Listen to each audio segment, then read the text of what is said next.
All. So today we are going to discuss CTET 2024 जो paper आपका जनवरी में हुआ था और ये आपका एम सीरीज़ का पेपर है। इसमें हम सबसे पहले देखेंगे चाइल्ड डेवलपमेंट एंड पेडागोजी। पहला क्वेश्चन है according to Vygotsky what is the role of the teacher in facilitating cognitive development. इसमें उन्होंने पूछा है कि जो संज्ञानात्मक विकास है उसको सुगम बनाने में शिक्षक की भूमिका क्या होती है। संज्ञानात्मक विकास क्या होता है? जब आप किसी भी चीज़ को किस तरीके से सोचते हैं और किस तरीके से समझते हैं, तो वो जो आपके सोचने समझने की शक्ति होती है that is called your cognitive development. इसमें पहला है ऑप्शन छात्रों को जानकारी और ज्ञान प्रदान करना। जहाँ पर प्रदान करने की बात आ जाए ना, मतलब आप बच्चे को रटा रहे हैं, ठीक है। अगर मैं डायरेक्टली आपको इन्फॉर्मेशन दे दूँ कि इस क्वेश्चन का करेक्ट आंसर क्या है, तो वो क्या होगा, आप लोगों को चीज़ें रटाई जा रही है। दूसरा है आलम्बन के माध्यम से छात्र के सीखने का मार्गदर्शन और समर्थन करना, ये बिल्कुल सही है। थर्ड है छात्रों को पूरी तरह से स्वतंत्र रूप से सीखने की अनुमति देना।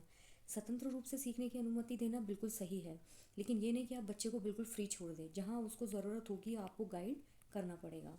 फोर्थ है केवल उन्हीं कार्यों को देना जो विद्यार्थी वर्तमान में स्वतंत्र रूप से कर सकता है। नहीं, आप केवल उन्हीं काम को नहीं दे सकते किसी भी स्टूडेंट को जो वो उनको कर सकता है, ठीक है। ऐसे बहुत से काम होते हैं जिनमें हम लोग एक्सपर्ट होते हैं, तो ज़रूरी नहीं ना कि हमसे सिर्फ वही काम करवाए जाए। दूसरा जो ऑप्शन है यहाँ पर आलम्बन के माध्यम से, आलम्बन क्या होता है, that is your scaffolding. English में जो ये वर्ड होता है ये हमेशा सेम रहेगा जिसे हम स्कैफ फोल्डिंग बोलते हैं, लेकिन हिंदी में इसके मीनिंग अलग अलग होते हैं। आलम्बन होता है पाड़ या ढांचा निर्माण होता है। वाइगोस्की ने कुछ टर्म्स दी थी, पहली है MKO, दूसरा है स्कैफ फोल्डिंग और तीसरा है ZPD। जो MKO होता है इसका मतलब होता है मोर नॉलेजेबल अदर, मतलब आपसे भी ज़्यादा नॉलेजेबल बंदे से जब आप कुछ सीखते हैं तो जिस पर्सन से आप सीख रहे हैं उसे हम बोलते हैं मोर नॉलेजेबल अदर। स्कैफोल्डिंग होता है जब आप किसी की मदद से किसी भी चीज़ को सीखने की कोशिश करते हैं, that is called your scaffolding. ZPD होता है कि मान लीजिए आपको कोई चीज़ आती है, ठीक है, अब आप MKO की मदद से यहाँ तक पहुँचते हैं, ठीक है। ये होता है आपका एक्चुअल डेवलपमेंट, कि आप एक दूसरे बंदे की हेल्प के जरिए अपने एक्चुअल डेवलपमेंट तक पहुंच चुके हैं। मान लीजिए आपको सीटेट के क्वेश्चंस आते हैं, ठीक है, लेकिन आप अलग अलग टीचर से पढ़ रहे हैं, क्यों? क्योंकि आप अपनी जो और ज़्यादा नॉलेज है उसको इम्प्रूव कर सकें और अपने आप में एक इम्प्रूवमेंट ला सकें। तो ये क्या है आपका ZPD। So I just hope कि आपको ये तीनों चीज़ें क्लियर हुई होंगी। So the correct answer is option number 2। Next question है which of the following statements about adolescence is not correct. इसने पूछा है कि किशोरावस्था के बारे में कौन सा कथन नहीं है। विकास की 4 अवस्थाएं होती हैं, ठीक है। पहली अवस्था होती है इन्फेंसी स्टेज, सेकंड होता है चाइल्डहुड, थर्ड होता है एडोलेसेंस और फोर्थ होता है आपका अडल्टहुड। तो पहला है किशोरावस्था एक सामाजिक रचना है, बिल्कुल सही बात है। किशोरावस्था की जो उम्र होती है वो 12 से 18 साल होती है। इस एज में आप क्या करते हैं, सोशल होना स्टार्ट कर देते हैं, लोगों के साथ इंटरेक्ट होना शुरू करते हैं, छोटे छोटे ग्रुप्स बनना स्टार्ट होते हैं। तो बिल्कुल एक सोशल स्ट्रक्चर है। किशोरावस्था को आमतौर पर यौवन को शुरू करने के लिए माना जाता है, बिल्कुल सही है। जो प्यूबर्टी एज होती है वो यूजुअली आपकी 12 साल की ही होती है। ये एक ऐसी प्रक्रिया है जो यौन परिपक्वता और पुनरुत्पादन की क्षमता की ओर ले जाती है, बिल्कुल सही बात है। इस एज में क्या होता है, आपकी सेक्सुअल मैच्योरिटी आती है, ठीक है। और यूजुअली आपने देखा होगा कि जो रिप्रोडक्शन है उसके लिए अब जो एडोलेसेंस है वो कैपेबल हो जाते हैं। थर्ड है किशोरावस्था बचपन और वयस्कता के बीच की संक्रमण अवस्था है, बिल्कुल सही बात है। जो आपका चाइल्डहुड स्टेज होती है और जो आपकी अडल्टहुड स्टेज होती है, इसके बीच की स्टेज को ही हम क्या बोलते हैं, एडोलेसेंस। इसमें क्या होता है, फिजिकल चेंज होते हैं, कॉग्निटिव चेंज होते हैं और साइकोलॉजिकल चेंज होते हैं। आप देखिए 12 से 18 साल का जो बच्चा होता है उसकी बॉडी में भी चेंजेस होते हैं, उसकी सोचने समझने की शक्ति अलग होती है और साइकोलॉजिकल चेंज होते हैं। कई बार देखा होगा आपने, हॉर्मोन्स चेंज होते हैं, उसकी वजह से एक बैटल चलती है दिमाग में और दिल में। So that is called your psychological changes. Fourth है विभिन्न संस्कृतियों के बच्चे एक समान तरीके से किशोरावस्था में प्रवेश करते हैं और इसे अनुभव करते हैं, ये बिल्कुल गलत है। क्यों? क्योंकि अलग अलग कल्चर के बच्चे एक तरीके से किशोरावस्था में एंटर नहीं करते। किशोरावस्था में एंटर करने की जो एज है वो 12 साल है, ये बिल्कुल सही है, लेकिन ज़रूरी नहीं कि मेरे घर का जो माहौल है उसमें जो चीज़ों को सोचने और समझने की शक्ति है वो मुझ में 12 साल में ही आ जाए। हो सकता है कि आप 12 साल में समझ लें लेकिन मुझ में वो सोचने समझने की शक्ति 13 साल में आए या फिर 15 साल में आए। क्यों? क्योंकि मेरे घर का माहौल अलग है, मेरे घर यहाँ की कल्चर अलग है, ठीक है।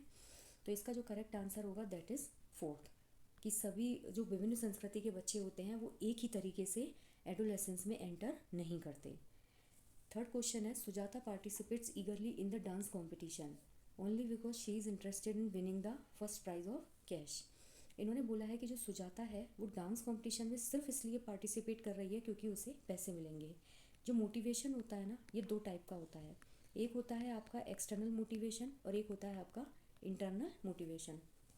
जो एक्सटर्नल मोटिवेशन होता है वो हमेशा बाहरी चीज़ों से अफेक्ट करेगा, जैसे आपको प्राइज़ मिल जाए, समाज में आपका एक नाम हो जाए, ये क्या होता है एक्सटर्नल मोटिवेशन।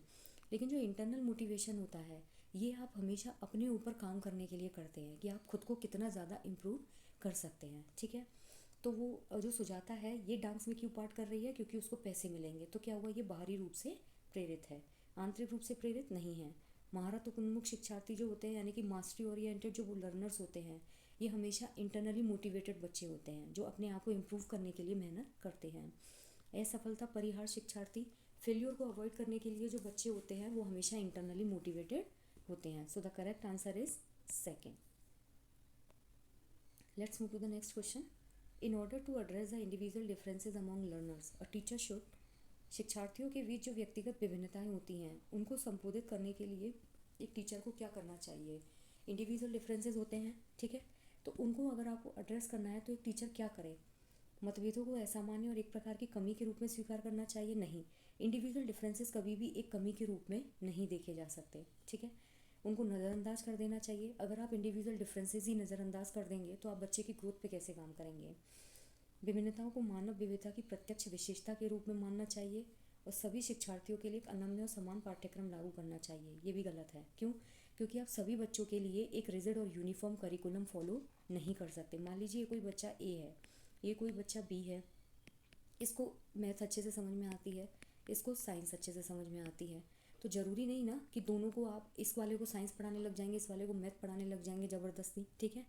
आपको इस फैक्ट को एक्सेप्ट करना होगा कि ये एक बहुत ऑब्वियस फीचर है कि दो लोगों की जो इंडिविजुअल डिफरेंस है, you have to accept it, कि जो ए वाला बंदा है वो मैथ में स्ट्रॉन्ग है और जो बी वाला बंदा है वो साइंस में स्ट्रॉन्ग है, ठीक है।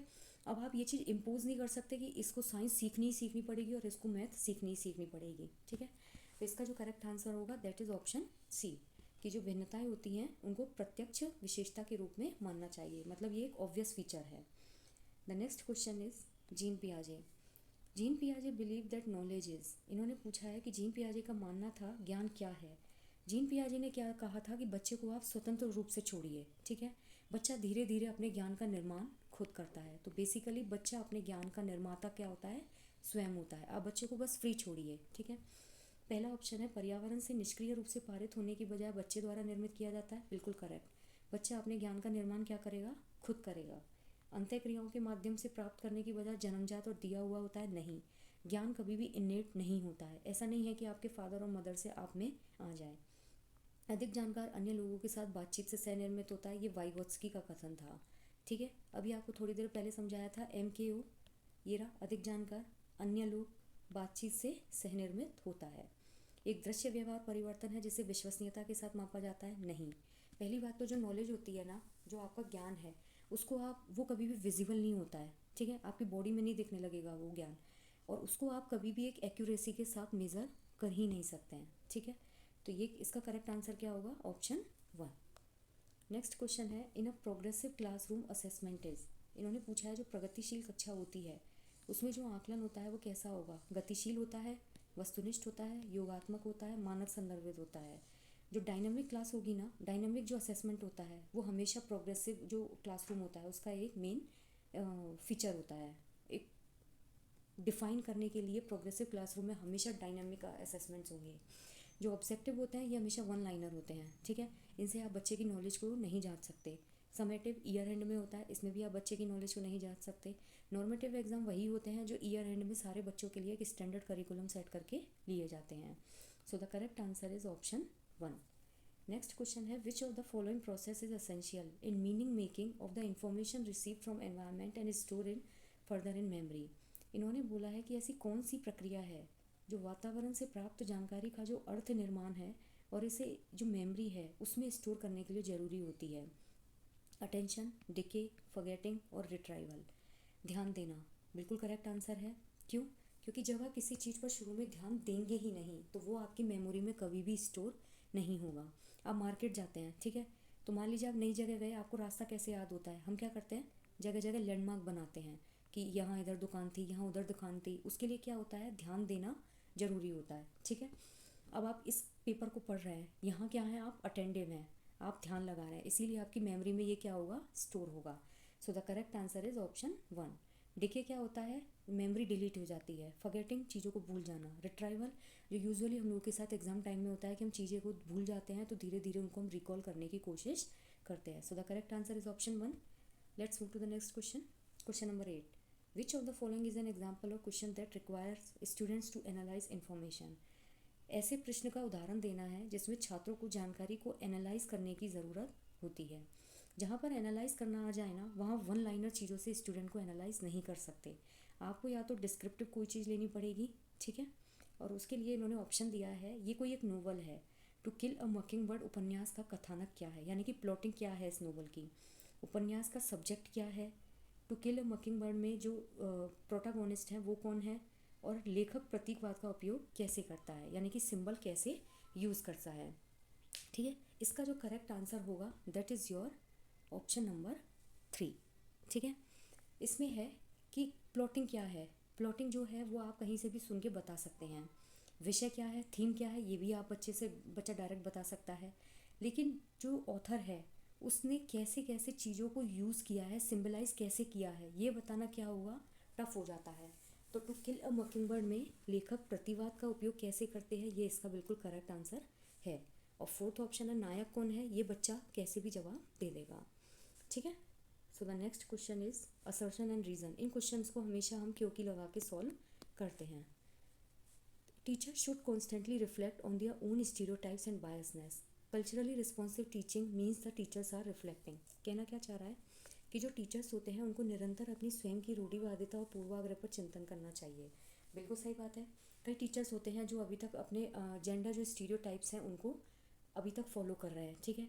तो एक जो टीचर होता है उसको क्या करना चाहिए, इन चीज़ों को एनालाइज करना चाहिए, इन चीज़ों पर विचार करना चाहिए, ठीक है। क्योंकि जो सांस्कृतिक रूप से उत्तरदायी शिक्षण होता है उसमें लिखा है, उसमें है कि टीचर जो होता है वो रिफ्लेक्टिव होना चाहिए। मतलब टीचर उन चीज़ों को सोचना चाहिए, टीचर बहुत बियॉन्ड द लिमिट जाके चीज़ों को सोच सके, ठीक है।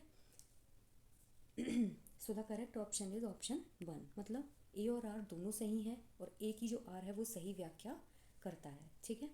Both A and R true and R is the correct explanation of A. I just hope you got the answer. अब हम नेक्स्ट क्वेश्चन की तरफ चलेंगे। The central argument of Carol Gilligan, critic of Kohlberg theory of moral development is around. इन्होंने बोला है कि Kohlberg का जो नैतिक विकास का सिद्धांत है उसकी कैरोल गिलिगन की आलोचना का केंद्रीय तर्क क्या है। देखभाल की नैतिकता और नारीवाद दृष्टिकोण, बच्चों की नैतिक क्षमता को आंकना, बच्चों के अध्ययन में प्रायोगिक शोध प्रणाली का उपयोग, और स्कूल जाने वाले बच्चों के लिए अध्ययन के शैक्षिक निहितार्थ। जो देखभाल की नैतिकता और नारीवाद दृष्टिकोण है ये क्या है, बिल्कुल करेक्ट आंसर है। क्यों, क्योंकि जो कोलबर्ग थे उन्होंने जो उन्होंने सिद्धांत दिया था उसमें उन्होंने क्या किया था, फीमेल्स को इग्नोर किया था, ठीक है। उन्होंने फीमेल को लेके कभी कोई ना तो थ्योरी दी, ना उन्होंने एक भी वर्ड फीमेल का यूज़ किया। नैतिक क्षमताओं को अधिक आंका, नहीं, ऐसा कुछ भी नहीं था। शोध प्रणाली का उपयोग किया, नहीं। बच्चों के लिए शैक्षिक निहितार्थ, इन चीज़ों को लेके उनको क्रिटिसाइज नहीं किया गया था। लेकिन हाँ, जो फेमिनिस्ट पर्सपेक्टिव था उसको लेके कैरोल गिलिगन ने इनको क्रिटिसाइज किया था। सो the correct answer is option 1। फिर है question number 11, learning from real life problems and concrete experiences give the children multiple pathways for learning and retrieving information. Reason क्या है, development is relatively orderly and sequential. In questions को क्योंकि लगा के solve करते हैं, तो अब हम हिंदी में देखेंगे इसको। वास्तविक जीवन की जो समस्याएं होती हैं और जो मूर्त अनुभव हैं उनसे सीखने से बच्चों को अधिगम और जानकारी प्राप्त करने के लिए कई रास्ते मिलते हैं, क्योंकि विकास अपेक्षाकृत व्यवस्थित और अनुक्रमिक है, ठीक है।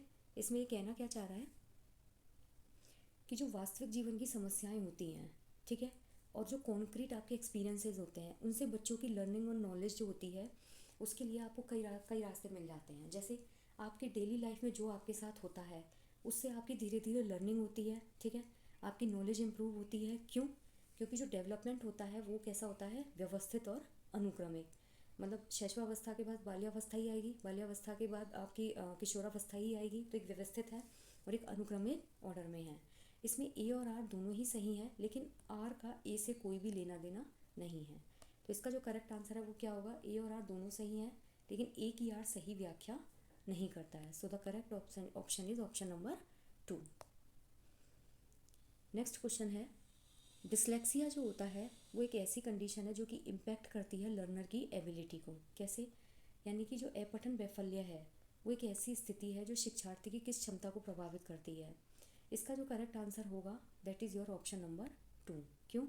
क्योंकि जो डिसलेक्सिया है वो एक न्यूरोलॉजिकल डिसऑर्डर होता है। ठीक है, इसमें क्या होता है, बच्चा सही से प्रोनाउंसिएशन नहीं कर पाता, वो बोल नहीं पाता है, और ध्वनियों को प्रतीक चिन्हों के साथ जोड़ने की क्षमता जो होती है वो इसमें प्रभावित होती है। कैसे? जैसे कोई बच्चा है वो लक्स को क्या बोलेगा, लुक्स। लक्स साबुन है, इसको वो क्या बोलेगा, लुक्स। ठीक है, क्यों? क्योंकि उसको डिसलेक्सिया है।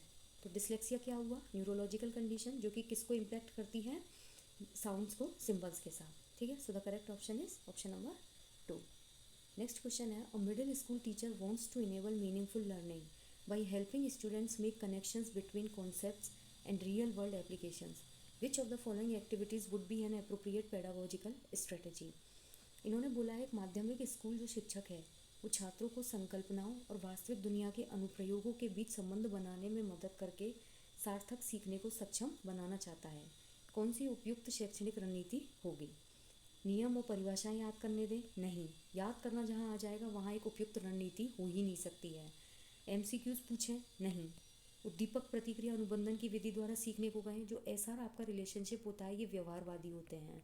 ठीक है, छात्रों को छोटे समूह में वर्तमान मुद्दे पर शोध करने दें और निष्कर्ष कक्षा में प्रस्तुत करें, ये बिल्कुल करेक्ट आंसर है। क्या करेंगे, छोटे छोटे से पीयर ग्रुप बना देंगे, बच्चों को बोला जाएगा कि आप अपनी रिसर्च खुद करें। ठीक है, उसके बाद जब वो रिसर्च कर लेंगे, पूरा टॉपिक को एनालाइज कर लेंगे, तब उनको बोला जाएगा अब क्लास में आप क्या करो, इस टॉपिक को प्रेजेंट करो। तो ये क्या है, एक बहुत ही इफेक्टिव मेथड है। So the correct answer is option number 4।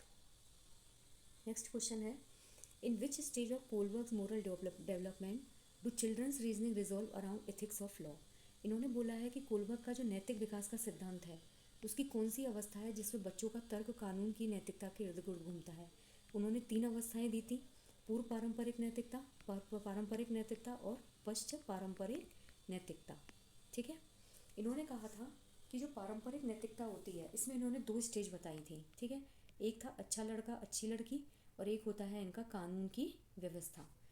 इस स्टेज में बच्चा जो होता है वो कानून को मैनेज करने के लिए कानून ना टूटने पाए, इसके लिए उनकी जो नैतिकता होती है कानून के इर्द गिर्द घूमती है। So the correct answer is option number 2। पारंपरिक नैतिकता जो होती है इसमें एक तो होता है अच्छा लड़का अच्छी लड़की। ठीक है, एक होता है कि आप कानून को ना तोड़ें, कानून की नैतिकता के इर्द गिर्द इनके जीवन घूमता है। नेक्स्ट क्वेश्चन है, which of the following doesn't exemplify an inclusive classroom.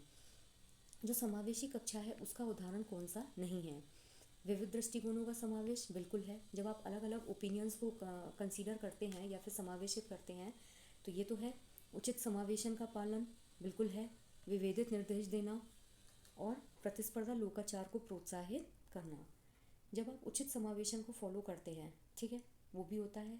Offering differentiated instruction, एक बच्चे को कुछ इंस्ट्रक्शन दे रहे हैं, दूसरे को कुछ इंस्ट्रक्शन दे रहे हैं, तीसरे को कुछ इंस्ट्रक्शन दे रहे हैं, तो ये क्या होता है, विभेदित निर्देश देना। 4th है प्रतिस्पर्धी लोकाचार, जब आप कंपटीशन को ही प्रमोट करने लग जाएंगे तो वो समावेशी कक्षा का लक्षण नहीं होता है। So the correct option is option number 4। Next है, work in progress portfolios are an effective tool for formative assessment because they involve students in the process of assessment. They offer insights about the progress of individual students. They focus mainly in the presentation of the final product. They offer tangible evidence of student learning. इन्होंने बोला है कि जो रचनात्मक मूल्यांकन होता है उसके लिए कार्य की प्रगति को दर्शाते वक्त पोर्टफोलियो एक प्रभावी प्रणाली है। क्यों? पोर्टफोलियो होता क्या है, मान लीजिए कोई बच्चा है ए, इसने पूरे साल में अपने आप को कैसे प्रेजेंट किया, ठीक है, फॉर्मेटिव असेसमेंट में कितने नंबर आए, मान लीजिए कभी कोई रंगोली कंपटीशन हुआ, बच्चे ने कैसा परफॉर्म किया, कभी कोई ऐसे कंपटीशन हुआ उसमें उसने कैसा परफॉर्म किया, इन सब का क्या करते हैं हम एक डेटा बना के रखते हैं। ठीक है, इसी डेटा को हम बोलते हैं पोर्टफोलियो, जिसके जरिए बच्चे की जो परफॉर्मेंस होती है वो क्लियरली विजिबल होती है। पहला ऑप्शन है मूल्यांकन की प्रक्रिया में छात्रों को शामिल करते हैं। ऑब्वियसली पूरा मूल्यांकन हो ही किसी का रहा है, बच्चे का। वे व्यक्तिगत छात्रों की प्रगति के बारे में अंतर्दृष्टि प्रदान करते हैं। बिल्कुल सही बात है कि वो छात्रों की प्रगति के बारे में अंतर्दृष्टि देते हैं, एक इंसाइट प्रोवाइड करते हैं कि बच्चे में क्या इम्प्रूवमेंट हम कर सकते हैं। वे मुख्य रूप से अंतिम उत्पाद की प्रस्तुति पर ध्यान केंद्रित करते हैं? नहीं, हम कभी भी फाइनल प्रोडक्ट जो होता है उस पर ये फोकस्ड नहीं होता। ऐसा तो नहीं है ना कि बच्चे की लास्ट परफॉर्मेंस बस उसमें मेंशन होती है, नहीं। आई रिपीट, पूरे साल बच्चे ने जो भी किया है, पूरे साल बच्चे की जो भी परफॉर्मेंस रही है वो पूरा किस में जाती है? पोर्टफोलियो में। छात्र अधिगम के ठोस सबूत पेश करते हैं, बिल्कुल सही बात है, जो है आपको सामने दिख रहा है। तो इसका जो करेक्ट ऑप्शन होगा that is A, B and D. So the correct option is D. Next question है which of the following describes a mastery goal orientation. जो मास्टरी गोल ओरिएंटेशन होता है ना, ये हमेशा इंटरनली मोटिवेशन होता है, यानी कि इंटरनली जब आप मोटिवेटेड हो तो मास्टरी गोल ओरिएंटेशन आपका काम करता है। इसके ऑप्शंस हैं दूसरों के साथ प्रतिस्पर्धा करने के लिए एक निश्चित स्तर के प्रदर्शन को प्राप्त करने पर ध्यान देना, नहीं। जो MGO होता है मास्टरी गोल ओरिएंटेशन, इसमें कभी भी आप कंपटीशन की भावना नहीं रखते, इसमें हमेशा आप अपने आप को इम्प्रूव करने पर काम करते हैं। किसी भी कार्य के लिए अपनी कौशल और समझ को सुधारने पर ध्यान देना, बिल्कुल सही बात है कि आप अपने आप को किस हद तक इम्प्रूव कर सकते हैं। बाहरी पुरस्कार प्राप्त करने के लिए उच्च ग्रेड प्राप्त करने पर ध्यान देना, बिल्कुल गलत बात है। क्यों? क्योंकि जब हाई ग्रेड की बात आ जाए या पैसों की बात आ जाए तो उस केस में क्या होता है, आप एक्सटर्नली मोटिवेटेड हैं। अपमान के डर से, असफलता या सजा से बचने पर ध्यान देना, बिल्कुल गलत। इसका जो करेक्ट आंसर होगा वो 2 होगा। हमेशा याद रखिए मास्टरी गोल ओरिएंटेशन में आप हमेशा अपने ऊपर काम करते हैं जहां आप अपने आप को इम्प्रूव कर सकें, ठीक है। So the next question is which of the following best describes the role of a teacher in progressive education. जो प्रगतिशील कक्षा होती है उसमें शिक्षक की भूमिका का सबसे अच्छा वर्णन क्या करता है? शिक्षक कक्षा में ज्ञान और प्राधिकार का प्राथमिक स्रोत है? नहीं, प्राथमिक स्रोत हमेशा बच्चा होता है, ठीक है। सेंटर में कौन रहेगा? बच्चा। शिक्षक बच्चों को प्रयोग करने के लिए विविध सामग्री प्रदान करता है और आवश्यकता पड़ने पर आलम्बन प्रदान करता है, बिल्कुल सही है।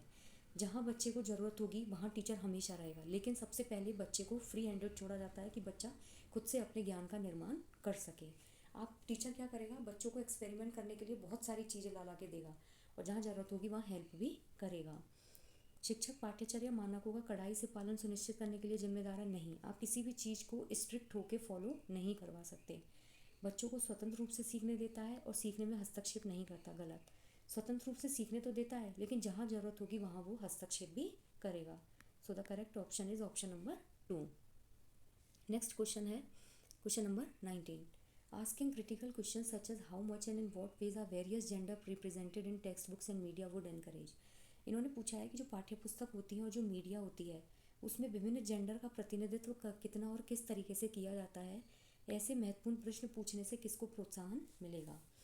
इसमें हम बेसिकली क्या करते हैं कि आपने कई बार बुक्स में देखा होगा कि कई बार लड़कों के नाम ही मेंशन रहते हैं कि रामू ने ये क्वेश्चन, रामू ने ये किया, श्यामू ने ये किया, कमल ने ये किया।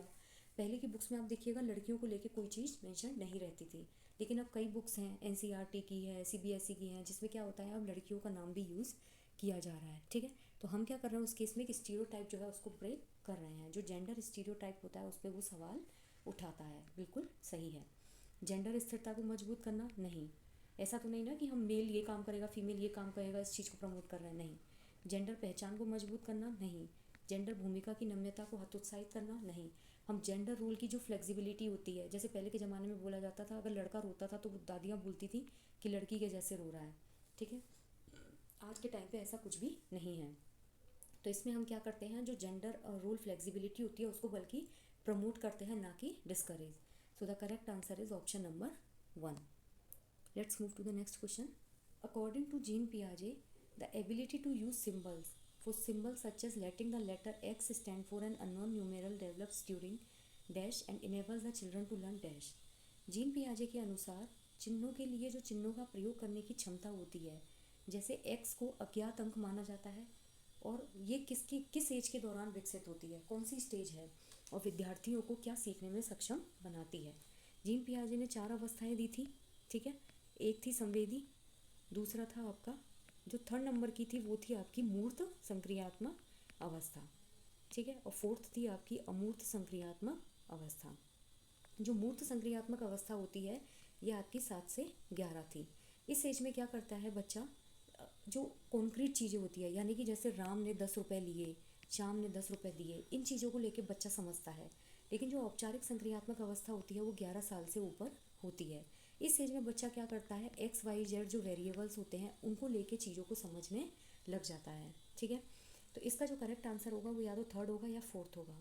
तो जीन पियाजे के अनुसार चिन्हों के लिए चिन्हों का प्रयोग करने की क्षमता, जैसे कि अक्षर एक्स को अज्ञात अंक के लिए मानने की जो क्षमता है वो औपचारिक संक्रियात्मक अवस्था है, उसके दौरान विकसित होती है और विद्यार्थियों को बीजगणित और गणना जो है उसको सीखने में सक्षम बनाती है, ठीक है, कि बच्चा कैसे कैलकुलेशन कर सकता है। जो फोर्थ ऑप्शन है, संरक्षण और क्रमबद्धता जो होती है ना, ये आपकी मूर्त संक्रियात्मक अवस्था का एक फीचर होता है। जो 7 से 11 साल वाली स्टेज होती है उसमें बच्चा क्या करता है, संरक्षण को स्टोर करता है, कंजर्वेशन और seriation. So the correct option is option number third. Next question है, Alok shows the following behaviour, holds hand in an awkward position when reading, squinting and rubbing the eye frequently, redness या swelling of eyes, confusing letters, these can be symptoms of potential. Alok निम्नलिखित व्यवहार दिखाता है, पढ़ते समय सिर को अजीब स्थिति में पकड़ता है, आंखें बार बार बंद करता है, उनको रगड़ता है, आंखें रेड या स्वेलिंग रहती है, अक्षर पहचानने में भ्रमित हो जाता है। ये किसके लक्षण हैं? ये सारे लक्षण होते हैं दृष्टि संबंधित समस्याएं। इस क्वेश्चन को सॉल्व करने में तो आपको ज़्यादा टाइम लगेगा भी नहीं, ठीक है। भाषा की समझ की समस्या जो होती है दैट इज़ योर डिसलेक्सिया। स्वैलीनता विकार जो होता है वो होता है ऑटिज्म। इसमें क्या होता है, बच्चा खुद में ही इन्वॉल्व रहता है। कई बच्चे होते हैं ना जैसे इंट्रोवर्ट होते हैं, वो बहुत ज़्यादा इंट्रोवर्ट होते हैं, कोई घर पे आया है तो बाहर नहीं निकलेंगे, अपने काम से काम रखेंगे, दैट इज़ ऑटिज्म। संचार संबंधी विकार होता है जब आप किसी के साथ प्रॉपरली कम्युनिकेट नहीं कर पाते। So the correct option is option number 1। And let's move to question number 22। ये भी असर्शन और रीज़न है। In an inclusive classroom, adaptation should be made in learning goals, pedagogical strategies as well as assessment. Why? The philosophy of inclusion advocates elimination of all individual differences through pedagogical approaches and assessment। क्या कहना चाह रहा है कि एक समावेशी कक्षा जो होती है जिसमें सारे बच्चे एक साथ बैठे रहते हैं, ए जो है बहुत इंटेलिजेंट है, बी नॉर्मल है और सी जो है वो स्पेशल नीड चाइल्ड है, लेकिन इन सबको अगर आप एक क्लास में बैठा के पढ़ा रहे हैं, दैट इज़ योर समावेशी कक्षा। तो इसमें सीखने के लक्ष्य, शैक्षणिक रणनीति के साथ साथ आकलन में भी अनुकूलन किया जाना चाहिए, मतलब समय समय के साथ आपको असेसमेंट का चेंजेस करना चाहिए, टीचिंग स्ट्रेटेजी चेंज करते रहने चाहिए, गोल बदलते रहने चाहिए। तो ये अडेप्टेशंस होते हैं बाय द टाइम, क्योंकि समावेशन का जो दर्शन होता है, जो फिलॉसफी होती है समावेशन की, वो शैक्षणिक दृष्टिकोण और मूल्यांकन के माध्यम से सभी व्यक्तिगत मतभेदों को समाप्त करने की वकालत करती है। बिल्कुल सही बात है। समावेशन का मतलब ही होता है कि आप किसी भी इंडिविजुअल डिफरेंस को वो चीज़ ना रखें, ठीक है। व्यक्तिगत जो मतभेद हैं उनको हम क्या करें, समाप्त कर सकें। अब इसने पूछा है ए और आर दोनों सही हैं, ए की आर सही व्याख्या करता है, ए और आर दोनों सही हैं लेकिन ए की आर सही व्याख्या नहीं करता है, ए सही है लेकिन आर गलत है, ए और आर दोनों गलत हैं। इसका जो करेक्ट ऑप्शन होगा दैट इज़ ऑप्शन नंबर 3। अब ध्यान से देखिए क्यों। जो समावेशी शिक्षा होती है, समावेशी जो कक्षा होती है ना, इसमें जो सीखने के लक्ष्य होते हैं यानी कि जो लर्निंग गोल्स होते हैं, टीचिंग स्ट्रेटजीज होती हैं और जो असेसमेंट होते हैं, ये बिल्कुल सही है कि उस पर धीरे धीरे क्या करना चाहिए, अडेप्टेशन करने चाहिए, ठीक है। यानी कि उनको धीरे धीरे चेंज करते रहना चाहिए। लेकिन जो फिलॉसफी होती है समावेशन की, वो कभी भी ये नहीं होती कि आप व्यक्तिगत मतभेदों को क्या करो, समाप्त कर दो। ये जो समाप्त वर्ड है ये यहाँ क्या है, गलत है। आप इंडिविजुअल डिफरेंसेस को कभी भी ख़त्म नहीं कर सकते। तो यहाँ ए तो सही है लेकिन आर क्या है, गलत है। So the correct option is option number 3। Next question है, according to Lev Vygotsky, children benefit from the experience of interacting with while working their zone of proximal development. क्या है? जो लेव वाइगोत्स्की है उसके अनुसार बच्चे किसके साथ अंतःक्रिया के अनुभव से लाभान्वित होते हैं और उन कार्यों को कर पाते हैं जो उनके समीप दूराभिमुख विकास क्षेत्र के अंदर डैश है। इसका जो आंसर होगा दैट इज़ ऑप्शन नंबर 1। कैसे? ये अभी बताया था। लेव वाइगोत्स्की के अनुसार जो होते हैं बच्चे MKO यानी कि मोर नॉलेजेबल अदर जो होता है, अधिक जानकार, उसके साथ क्या करते हैं, अंतःक्रिया करते हैं यानी कि इंटरेक्ट करते हैं और लाभान्वित होते हैं और उन कामों को कर पाते हैं जो उनके समीप दूराभिमुख विकास क्षेत्र जो होता है यानी कि ZPD विकास क्षेत्र जो है उसके अंदर आता है, ठीक है।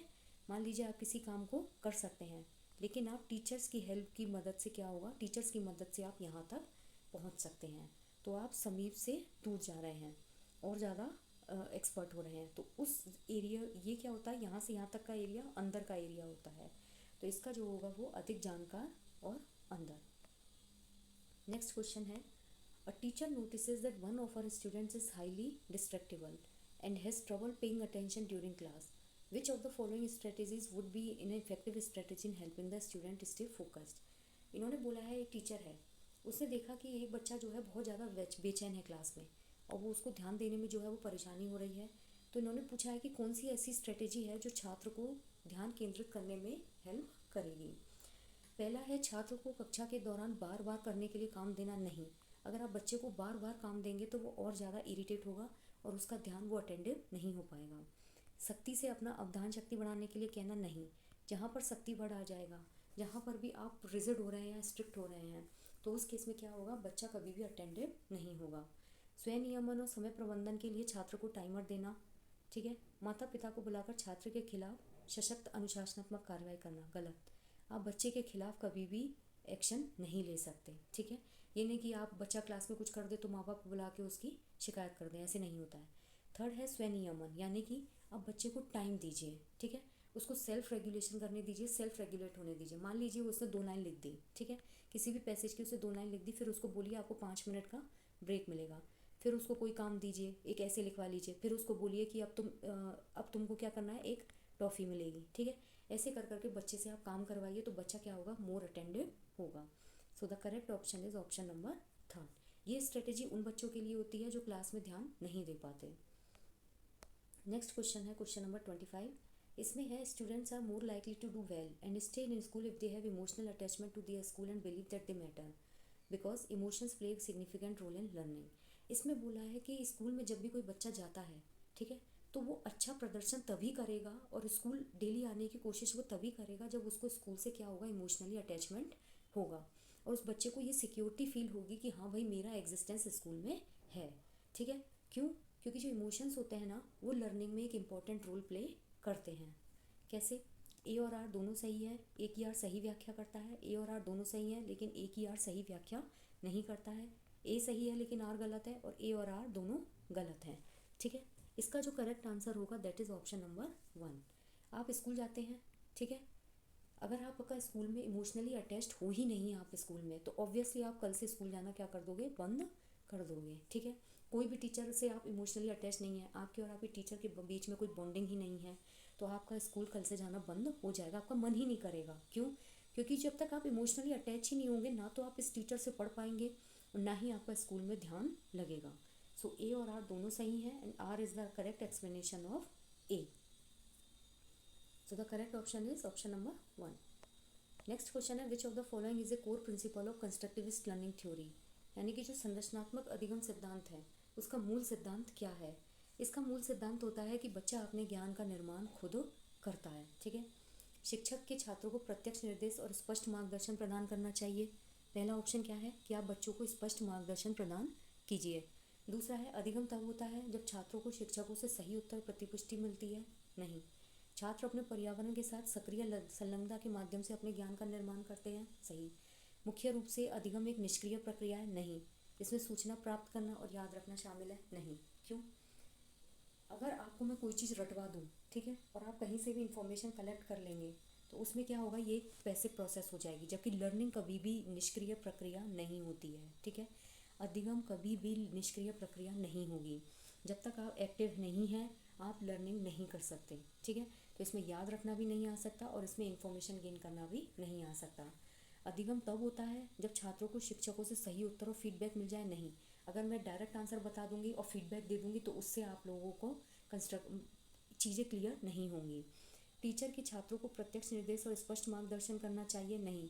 ये नहीं कि आप सीधे स्टूडेंट को गाइड कर दो कि आपको ऐसे करना है, आपको ऐसे करना है, डायरेक्ट इंस्ट्रक्शन आप नहीं दे सकते।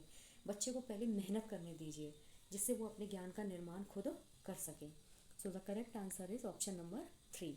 जो कंस्ट्रक्टिविस्ट थ्योरी है that was given by Jean पियाजे, करेक्ट है। नेक्स्ट क्वेश्चन है क्वेश्चन नंबर 27। इसमें असर्शन दिया है the less able a child is to do a task the more direction the teacher should give and as the child can do more and more the teacher should help less and less. इसमें कहा है कि जब एक बच्चा किसी काम को करने में कम सक्षम है, ठीक है, मान लीजिए आप घर पे हैं और आपको खाना बनाना नहीं आता, ठीक है, तो मम्मी क्या करेंगी, उतनी ज़्यादा आपको हेल्प करेंगी, शुरू में उतनी ज़्यादा हेल्प करेंगी, लेकिन जब मदर देख लेती हैं कि अब आप इस काम को करने में एक्सपर्ट हैं, आप इस काम को अकेले कर सकते हैं, तो वो धीरे धीरे क्या करेंगी, अपनी मदद करना कम कर देंगी। और एक टाइम ऐसा आएगा कि वो किचन में आना, जब आप काम कर रहे हैं तो वो आपको अकेले को लीड करने देंगी। क्यों? क्योंकि बुद्धि को बुद्धि लब्धि की गणना करके सटीक रूप से नहीं मापा जा सकता है। अब एक चीज़ देखिए, ए भी सही है और आर भी सही है, लेकिन यहाँ पे दिखाया है कि बच्चे की हेल्प कब करनी है, कैसे करनी है और कहाँ करनी है। इधर दिया है इंटेलिजेंस। इन दोनों का कोई लेना देना है? ये दोनों एक दूसरे से रिलेटेड नहीं है। तो इसका जो करेक्ट आंसर है वो क्या होगा? सही ये दोनों ही हैं, लेकिन ए आर जो है वो ए को डिफाइन नहीं करता है। ठीक है, अभी हमने पढ़ा था वाइगोत्स्की का ZPD प्रिंसिपल, कि जहाँ बच्चे को शुरू में ज़रूरत होती है वहाँ आराम से हेल्प करो और जितना हेल्प हो सकती है उतना हेल्प करो, लेकिन जब बच्चा कैपेबल हो जाए तो धीरे धीरे मदद को क्या कर देना चाहिए, ख़त्म कर देना चाहिए। So the correct answer is option number 2। Next question है, which of the following characterize the process of socialization? समाजीकरण की प्रक्रिया की विशेषता है। ये रेखीय प्रक्रिया है? नहीं। समाजीकरण कभी भी लीनियर नहीं हो सकता। समाजीकरण ऐसा नहीं होता है, समाजीकरण हमेशा एक जटिल प्रोसेस होती है। आप समाज में यूं ही एंटर कर जाते हैं? नहीं। आप हमेशा यूं ही सोशल हो जाते हैं? नहीं। एक कॉम्प्लेक्स प्रोसेस होता है। कई बार होता है कि आपकी ओपिनियन मैटर नहीं करती, कई बार आप गुस्सा होते हैं, तो धीरे धीरे जटिल प्रोसेस होती है। बहुआयामी होता है, बिल्कुल सही बात है। विभिन्न संस्कृतियों में विशिष्ट रूप से होता है, ये भी बिल्कुल सही बात है। तो ये तीनों ऑप्शन जो हैं वो करेक्ट हैं। ठीक है, so the correct option is B, C and D. 28 का आंसर होगा आपका ऑप्शन नंबर 3।